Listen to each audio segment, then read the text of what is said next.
Welcome back, everyone. Ready for another deep dive? You ever get that feeling like we're so busy with the day-to-day stuff, we miss the bigger picture? Oh, all the time. It's easy to get caught up in the whirlwind. Right. So today, we're stepping back. We're looking at those timeless patterns of human behavior, the things that just keep happening no matter what, especially when it comes to risk. Always a fascinating topic, risk. And for this deep dive, we are going deep with Morgan Housel's book, Same as Ever, A Guide to What Never Changes. A great choice. That book is packed with insights. It really makes you see the world in a whole new light. Might even help you avoid some of those pitfalls we all stumble into. I'm all for avoiding pitfalls. So what was the first big idea that jumped out at you from the book? Well, right off the bat, Housel throws this gripping story at you about the Donner Party. Remember them from history class? Those pioneers who took that infamous shortcut to California back in the 1840s. Oh yeah, the shortcut that turned into a total disaster. Exactly. Trying to save time ended up costing them dearly, venturing into the unknown like that. And that's a core theme, I think. Risk is often what you don't see. It's not the obvious stuff, right? Right. It's those unforeseen consequences, those tiny choices that snowball into something huge. Like those shortcuts we all take sometimes. Yeah. Thinking we're being so clever. And bam, it backfires. What are some of the shortcuts we might be taking in our own lives right now without realizing the risk? Good question to ask yourself. And to add to that, Housel brings up this example from the Revolutionary War, the Battle of Long Island. Oh, I remember that one. Huge defeat for Washington's army. Could have been the end of the whole war, really. The British were about to capture Washington and his entire army. But get this, they stopped to loot the American camp. Wait, they stopped to grab some loot? Seriously. And that gave Washington's army a chance to escape. Yep. Talk about a lucky break. Unbelievable. It really shows how something as small as, looting could have this huge impact. Tiny events, easily dismissed, changing the course of history. The future's unpredictable, that's for sure. Gives me chills just thinking about it. Yeah. And speaking of chilling, Housel talks about that near-miss assassination attempt on FDR back in 1933. Oh, right. One bullet. Chaos. American history could have been completely different. Imagine that. Giuseppe Zangara succeeding. John Nance Garner, who was totally against the New Deal, he would become president. The U.S. economy. Yeah. It's mind-blowing. These little moments, these what-ifs that could reshaped everything. Makes you wonder, are we really in control as much as we think? That's the question, isn't it? Housel keeps circling back to that tension between wanting control and life just being unpredictable. He brings up astronaut Victor Prather, died in '61 during a high-altitude balloon test, a spacesuit test. Wow, I remember reading about that. Tragic accident. How does that tie into the whole risk is what you don't see idea? Think about it. Space mission. Meticulous planning. Every tiny detail. But Prather drowned because he opened his faceplate to get some fresh air while they were lifting him into the helicopter. So, tiny detail. Something seemingly harmless. Fatal consequences. No matter how much we plan. Always those unforeseen risks. Like Carl Richards, the financial advisor, says, and Housel quotes him, risk is what's left over after you think you've thought of everything. We have this illusion of control, but really... There's always that uncertainty lurking just out of sight. And we forget that, looking back at the past. It's so easy to fall into that trap, thinking, well, of course that happened. Right, like it was inevitable. But when you're living through it... The future is anything but certain. Housel uses that great example, economist Irving Fisher. Right before the Great Depression, he declared stock prices had reached a permanently high plateau. We laugh now, knowing what happened next. But it just shows we overestimate our ability to predict the future. Like all those forecasts you see, from the economists and such, full of smart analysis. But they often miss the mark on the big stuff, the pandemics, the wars. It's not because they're not smart, it's just... The most impactful events are often the ones we can't foresee. That's a sobering thought. There's always that element of surprise. Not knowing what's around the corner. And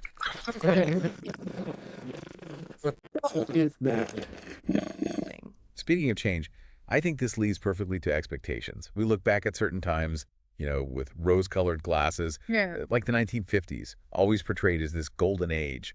But Housel challenges that, doesn't he? He does. He says, sure, the nostalgia is understandable, the post-war boom and all, but prosperity doesn't always mean happiness. Think about it. Smaller homes back then, fewer possessions. Healthcare was way more limited. It's easy to romanticize the past and forget all that. Yeah. So what was it about the 50s that made people feel so content? What was the magic ingredient? Housel suggests it might have been income inequality. Back then, the gap between rich and poor, it was much smaller. Because of those wartime wage controls, Yeah. right? So it wasn't that people had more, but it felt more equal. Right. You weren't constantly bombarded with images of wealth, fueling that dissatisfaction, the envy. Like Charlie Munger says, the world is driven by envy, not greed. Exactly. No. Makes you think, are we all on this hedonic treadmill, chasing more, more, more? But are we any happier? It's a good question to ponder. Speaking of desires and people who seem to defy them, Housel brings up Eliud Kipchoge. The marathon world record holder. He's got this unusual ability to just sit in silence for hours, content. It's amazing. Most of us, especially in today's world, we can't handle that. Housel uses him as an example. People who achieve extraordinary things, they often have these unique personalities, not always easy to deal with. Like John Boyd, that military strategist. Yeah. Brilliant guy, but notoriously difficult. And then there's Elon Musk. Love him or hate him, he's out there. Visionary, thinking outside the box. It's like brilliance often comes with its quirks. Right. It's important to remember a strength in one area can be a weakness in another. And those who challenge the norm, they often make the biggest impact, even if they ruffle some feathers along the way. It's a good reminder. Don't judge people solely on their personality or their quirks. Sometimes those are the things that fuel their greatness. Now, let's talk about stories. Housel reveals that the most powerful part of MLK's I Have a Dream speech. You mean the part that gives everyone chills? That part. It was improvised. Really? I had no idea. Speaks to the fact that sometimes the most impactful messages, they just come from the heart. Not the carefully planned stuff. It's his bigger point. The best story wins. Not necessarily the most factual, but the one that truly resonates. Like Yuval Noah Harari's *Sapiens*. Huge bestseller. But it doesn't present any, groundbreaking new research. It's the way he tells the story, right? Weaving it all together into this captivating narrative. Even in science and history, where facts and data are king, Right. How you present the information, it matters. Like Ken Burns' Civil War documentary. So many books on that topic. But Burns' film, it became this cultural phenomenon, the power of storytelling. It can really shape our perceptions, drive us to action in ways that logic alone can't. Sometimes it's not the best idea, it's the best story. Makes you think about all the stories we're bombarded with every day, news, social media, ads. What stories are shaping us? Which ones are influencing our decisions? Great question. And this leads into another one of Housel's ideas, that calm can plant the seeds of crazy. Ooh, now that sounds intriguing. How does that work? Calm leading to crazy. He points to the 1960s, all that economic optimism. Economists thought they'd eliminated recessions. They had this unshakable faith in their models, their ability to control things. But that overconfidence, Led to risky behavior, set the stage for a bigger fall. like when things are good, we let our guard down. Assume good times last forever. We get complacent. Housel compares it to the decline of infectious diseases in the 20th century. For most of human history, they were a constant threat. Then vaccines, sanitation, public health, huge progress. The death rate plummeted. But that success, it made us complacent. So, in a way, our success made us more vulnerable. In a way, yes. Less accustomed to outbreaks, less aware of the risks. Overconfident in our ability to control them. Like with COVID, right? We thought pandemics were a thing of the past. And bam, unprepared, medically, but also psychologically. We couldn't even grasp the scale of the risk. So even when things are calm, can't get complacent, risk is out there, always evolving. And sometimes, thinking we've conquered something, that's when we're most vulnerable. Housel brings up Jerry Seinfeld. Ended his show at its peak. Why would he do that? Walk away from such a huge success? He didn't want to experience the decline. He was content. He knew pushing for more might backfire. Even in entertainment, success is fleeting. Like that saying, quit while you're ahead. But how do you know when you're ahead? That's the tough part. It takes wisdom, self-awareness, knowing when to step back. It reminds me of another point Housel makes sometimes. It's supposed to be hard. He uses the Donner Party story again. Shortcuts rarely lead to lasting success. They took that shortcut to avoid the tough but established route. And we all know how that turned out. Not well at all. So it's about embracing the struggle, the effort. Exactly. Housel quotes Charlie Munger. The safest way to try to get what you want is to try to deserve what you want. Put in the work. Earn it. Don't look for the easy way out. It's about the journey. And the challenges, they make us stronger. I love that phrase. Optimal level of hassle. A little bit of challenge is good for us. And this makes me think of another thing. Housel says most competitive advantages, they fade. Tough to hear, especially when you're on top, but it's true. So how do we deal with that? It seems kind of depressing, like all our efforts are. It doesn't have to be depressing. It's about perspective. Success isn't a finish line. It's a constant process.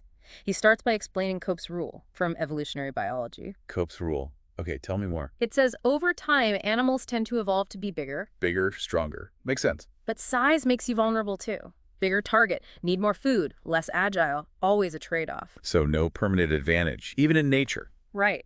What worked before might not work now. Housel uses Sears as an example. Sears.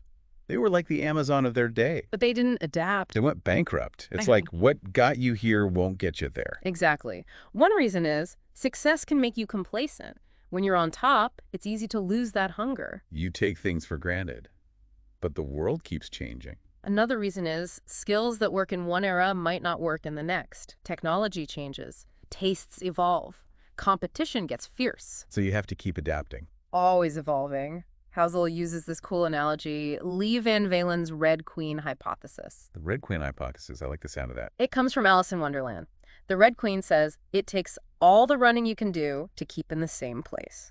Love it. So you're not just trying to win, you're trying to stay ahead of the game. And this applies to everything. Business, personal growth, relationships. Standing still is moving backward. Embrace lifelong learning. Stay curious. Be willing to change course. Change is inevitable. How well you adapt is what determines success. Wow, this is giving me a whole new view of success. It's not about reaching the top. It's about staying there. Which takes a different mindset. Okay, so this all makes sense. But if the future is so hard to predict, how do we even prepare for it? That's the million-dollar question, right? Housel brings up Thomas Edison. In 1908, the Washington Post asked him, "Is the age of invention passing?" I'm assuming he said no? He said, "Passing? Why, it hasn't started yet." He believed the next 50 years would be even more innovative than the last 50. And he was right, of course.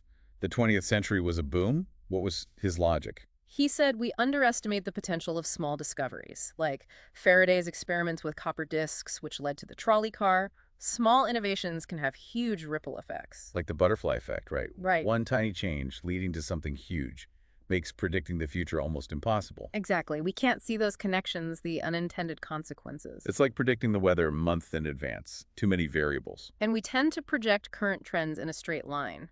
But the future's not linear. So what can we do? If predicting is a fool's errand, how do we prepare? Shift the focus. Don't try to predict, try to adapt. Be flexible, be resilient.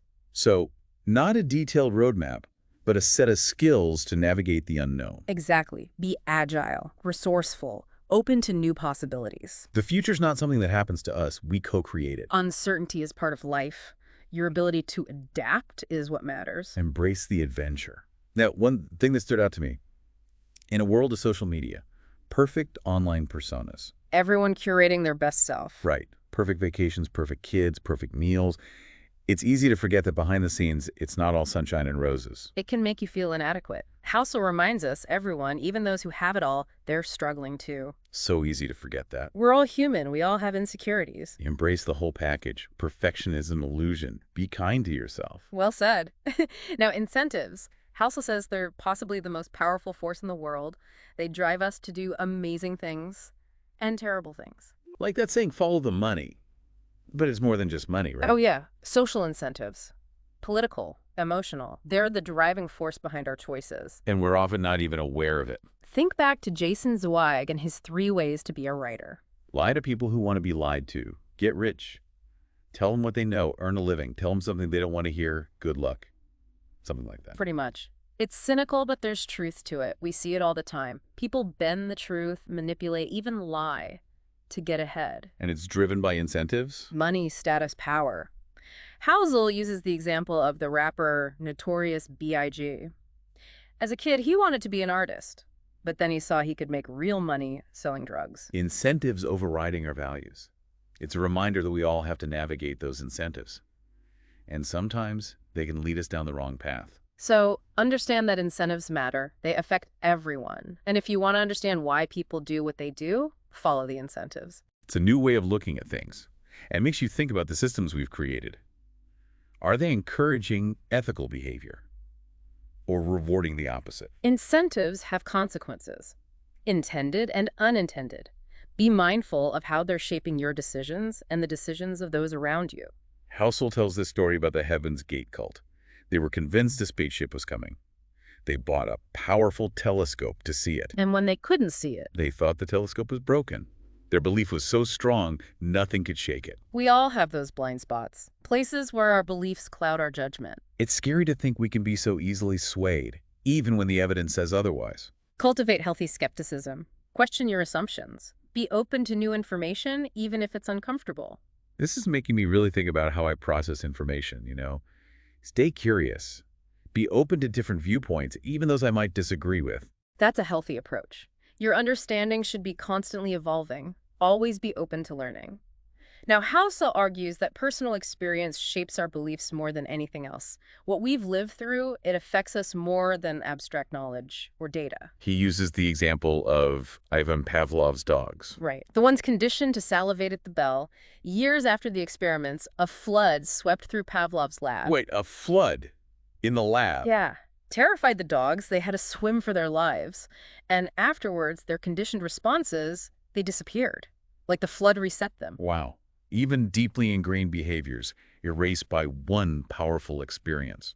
Pavlov saw the connection to humans. He said intense experiences leave a mark, shape our beliefs in a way that's hard to change. Makes you think, what experiences have shaped you, and how much of it is happening unconsciously?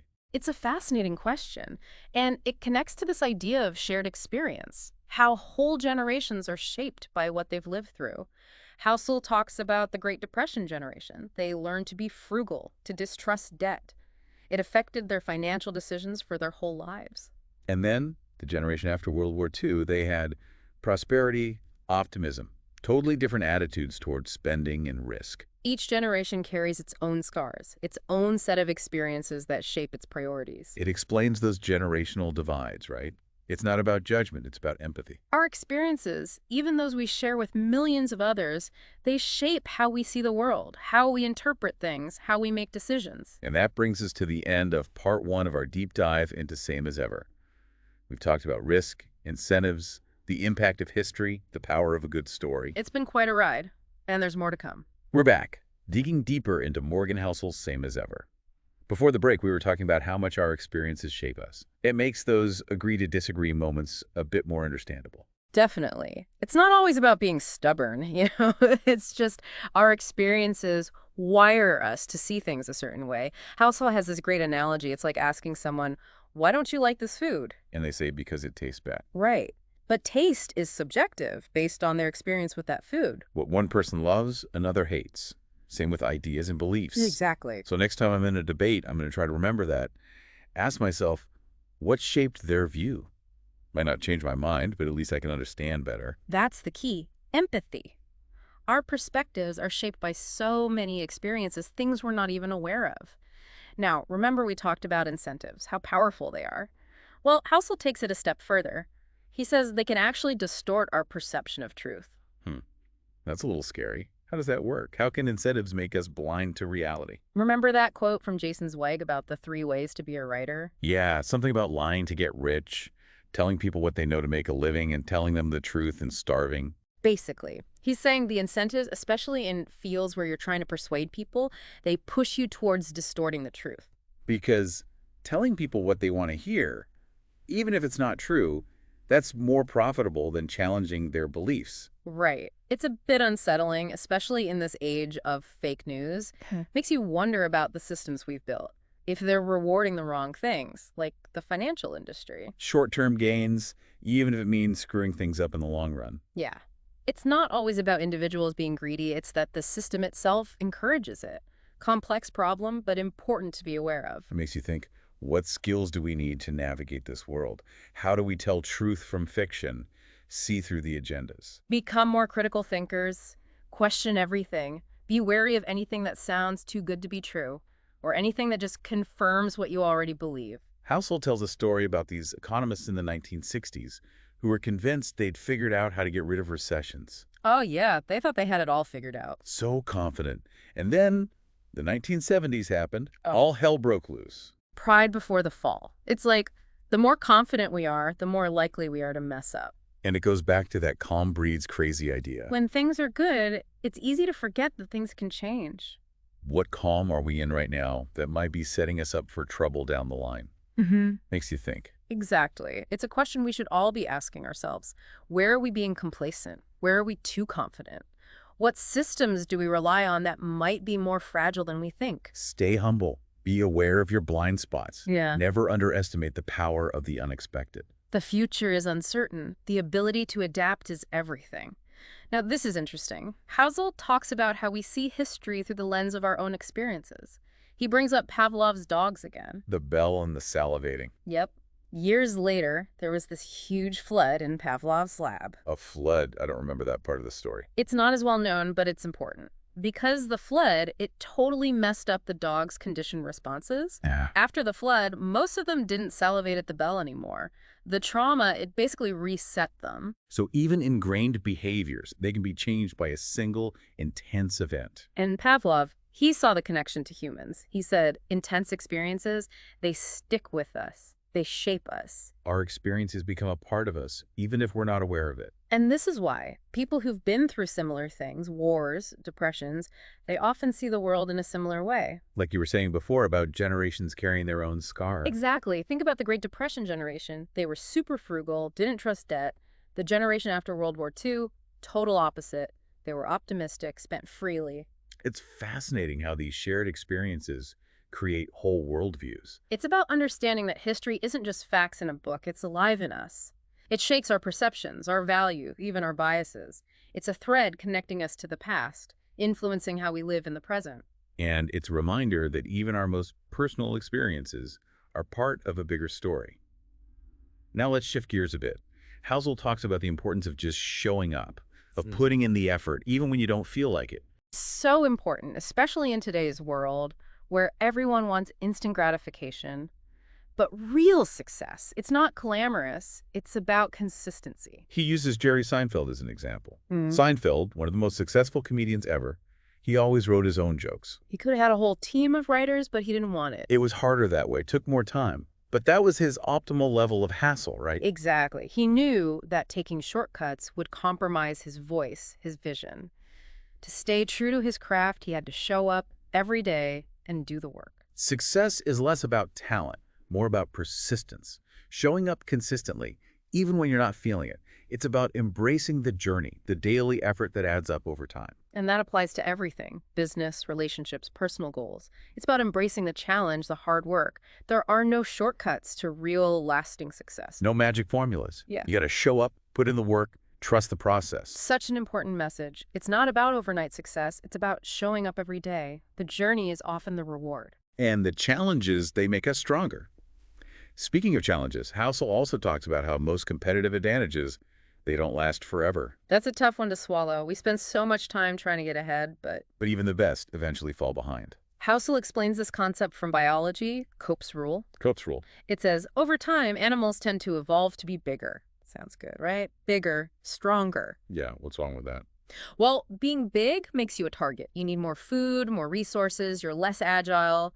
There's always a downside. So no advantage is permanent, not even in nature. And this explains why successful companies fail. He uses the example of Sears. Huge company, but they couldn't adapt. Sears went bankrupt. It's crazy to think about. They didn't keep up with the time. It's a constant reminder you can't just rest on your past success. You have to keep evolving. Housel uses another analogy, Leigh Van Valen's Red Queen hypothesis. Red Queen hypothesis. Yeah. I'm liking these names. Tell me more. It comes from Alice in Wonderland.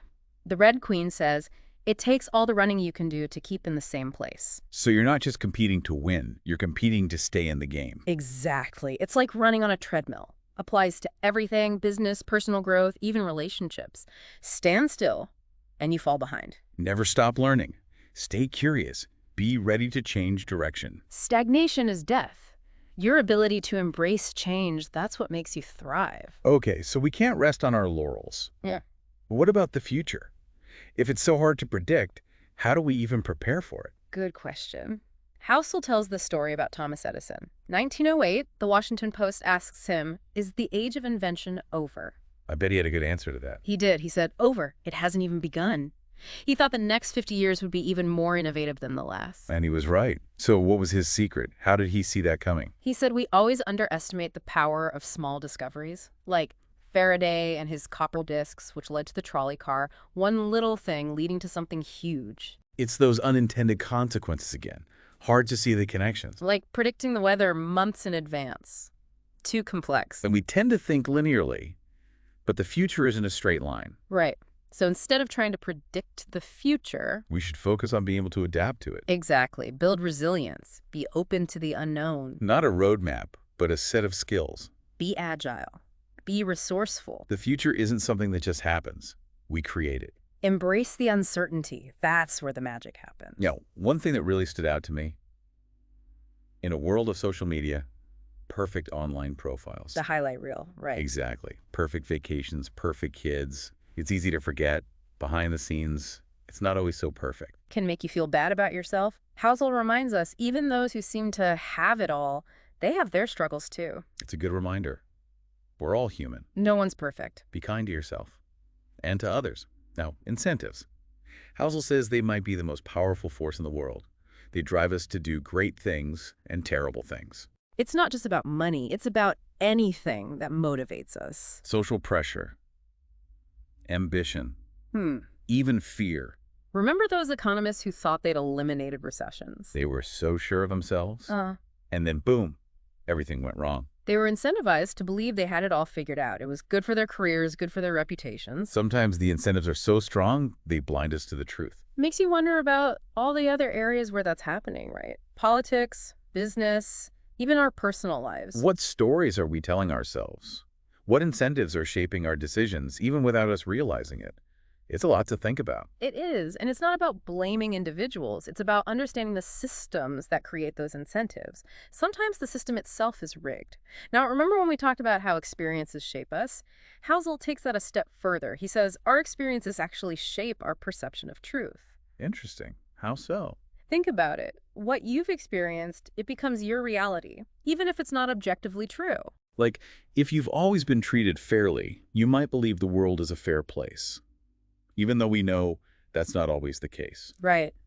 Your experience becomes your truth. It can be hard to see beyond that. So how do we break free from that? If our experiences are so powerful in shaping our beliefs? It's about being aware, questioning your assumptions, being willing to see things from other perspectives, even if it's uncomfortable. It's about understanding that truth is complex. It's not always black and white. And it's about being open to the possibility that your truth, your reality, might be different from someone else's. Housel tells this fascinating story about Pavlov's dogs. You know, the ones who were conditioned to salivate at the sound of a bell. Yeah, classic psychology experiment. Well, years later, there was a flood in Pavlov's lab. A flood? I didn't know that. Terrified the dogs. They had to swim for their lives. And afterwards, their conditioned responses, they were gone.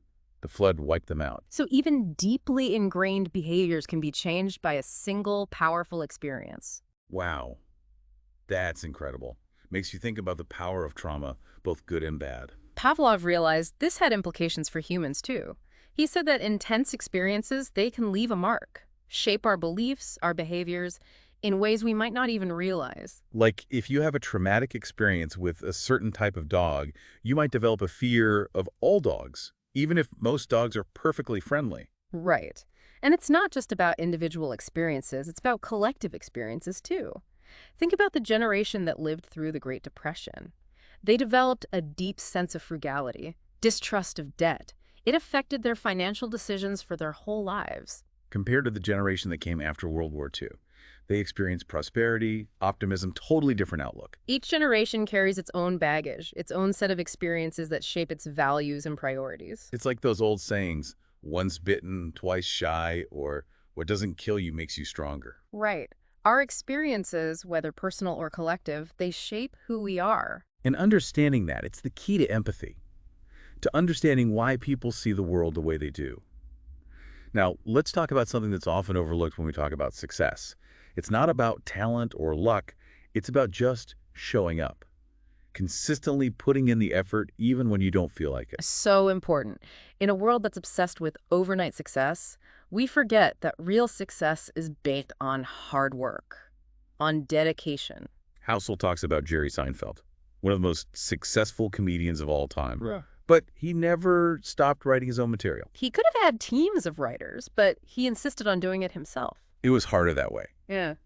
But he knew that his success came from his unique voice, his perspective. Taking shortcuts would have compromised that. He understood that the only way to stay true to his craft was to keep showing up, putting in the work, even when it was tough. That's what separates those who achieve their dreams from those who just dream. It's not glamorous, it's not easy, but it's the only way to achieve real, lasting success. And that applies to everything, not just comedy. Building a business, raising a family, learning a new skill. It's about showing up, putting in the effort day after day. And trusting the process. Exactly. Now, speaking of challenges, Housel brings up this idea that most competitive advantages, they eventually fade. That's a tough pill to swallow. We spend so much time and energy trying to get ahead, But nothing lasts forever. Housel explains it using a concept from biology called Cope's rule. Cope's rule, I've never heard of that. It basically says that over time, animals tend to evolve to become larger. Makes sense. Bigger, stronger, better able to survive. Right, but there's a catch. Size comes with its own set of disadvantages. A larger animal might be a better predator, but it's also a bigger target. Needs more food, more resources, less agile. So there's always a trade-off. What's an advantage in one situation might be a disadvantage in another. Exactly. And this is why so many successful companies eventually decline or even disappear. They become too big, too slow, too stuck in their old ways. Think about companies like Blockbuster or Kodak. They were once giants in their industries, but they failed to adapt to changing technology and consumer behavior. And they paid the price. It's a reminder that we can't just rest on our past successes. The world is constantly changing, and we have to change with it. Housel uses this great analogy from evolutionary biology called the Red Queen hypothesis. Red Queen hypothesis. Sounds intriguing. It comes from Alice in Wonderland. Remember the Red Queen who said, "It takes all the running you can do to keep in the same place"? Oh, yeah, I remember that. Well, the Red Queen hypothesis basically says that in a competitive environment, you have to constantly adapt and evolve just to survive. You're not just running to win the race. You're running to stay in the race. Yeah, exactly. So how do we apply this to our own lives? Are we all just stuck on a treadmill, running and running just to stay in the same place? Well, it depends on how you look at it.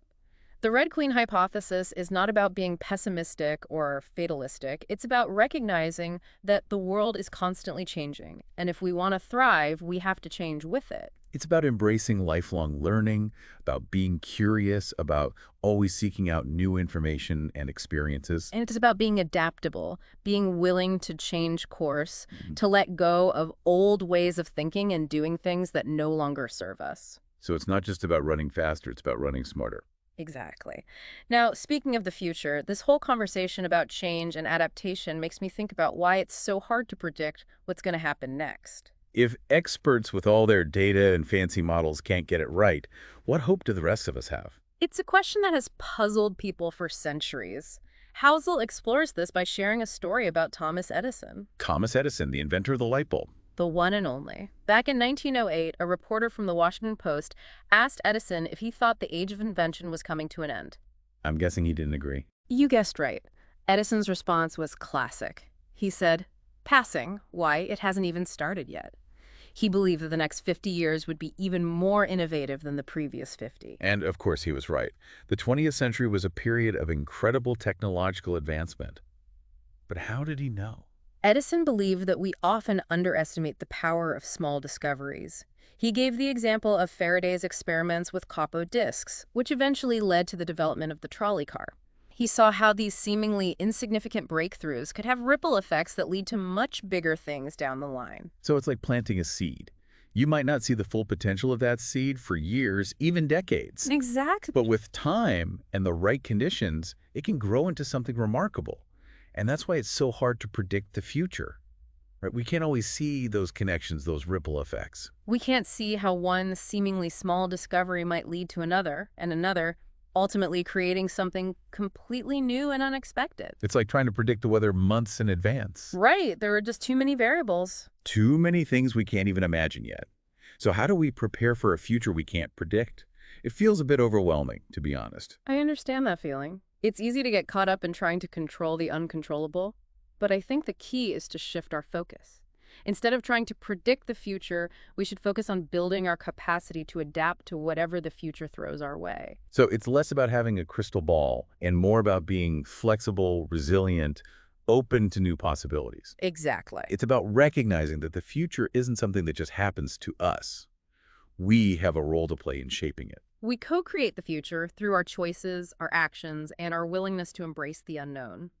Now, before we dive into our final set of insights from Housel, let's take a moment to reflect on what we've learned so far. We've covered a lot of ground, from risk and incentives to the power of experience, the need to adapt, and the limits of our predictions. It's definitely made me think differently about how I see the world. That's what it's all about. These timeless patterns of human behavior, they help us make sense of things, understand what drives events, make better decisions. And it all comes back to human nature, right? No matter how much the world changes, there are certain things about us that just stay the same. And understanding that, it's incredibly powerful. We're back, ready to wrap up our deep dive into Morgan Housel's Same as Ever. You know, before the break, we were talking about how our experiences shape our worldview. It's kind of amazing, those personal experiences. They're part of this bigger story, this human story that keeps unfolding. It's like we're all in this giant play, each with our own part, but following the same basic script. It makes it feel small, in a way, like so much is out of our control. It can be humbling, but it's also empowering, because once we understand these patterns, we can make better choices. We can navigate the world with more awareness. Break free from those things that hold us back. Exactly. Be more conscious, more intentional. One thing that really hit home for me, in a world that's all about big visions, bold ideas. Right. Everyone's looking for the next big thing. But Housel says it's often the small, consistent actions that really matter.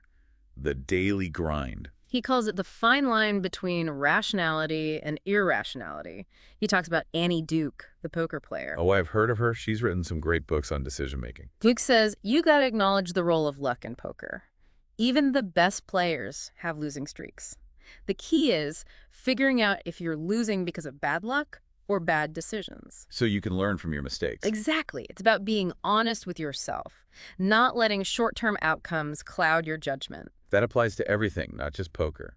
Investing, business, even just life in general. It's so easy to blame ourselves or to get overconfident when things are going well. We think we have more control than we actually do. Right. So recognizing the role of luck, it helps us make more rational decisions. It's about focusing on what you can control, your process, your preparation. And accepting that sometimes things are just out of your hands. It's about balance, taking responsibility, but also acknowledging the role of chance and being patient. Success takes time. It's not a sprint. It's a marathon. You got to keep showing up, even when it's tough. Trust the process. The challenges are what make us stronger. The journey is the reward. Now, as we wrap up this deep dive into Same as Ever, I want to leave you with this. Housel keeps coming back to this point about human nature. That despite all the change, some things stay the same. And understanding that, it's key to understanding the world, to making better choices, to understanding ourselves. We're not always in control, but we're not powerless either. We can learn from the past, approach the future with a healthy dose of optimism and caution. And remember, we're all in this together. Part of this messy, beautiful, unpredictable human story. Thanks for joining us on this deep dive. It's been a pleasure. Until next time.